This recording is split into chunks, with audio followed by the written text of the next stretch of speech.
বন্ধুরা আমার, দেশ ও জাতির আজকের এই ক্লান্তি লগ্নে জননৈতিক সংহতি সংঘ বাংলাদেশ ডিউবের পক্ষ থেকে বলছি, আমরা এই দেশের প্রত্যেকটা মানুষের মৌলিক অধিকারগুলাকে সম্মান জানাই, অধিকারের আন্দোলনের প্রতি সম্মান জানাই। অরাজকতা, অত্যাচার, ধ্বংসলীলা এগুলাকে আমরা প্রত্যাখ্যান করি।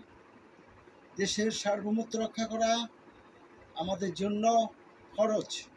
আমরা দেশের সার্বভৌমত্ব রক্ষার জন্য অটুটভাবে আমরা দেশ ও জাতির জনগণের সাথে, সরকারের সাথে আছি।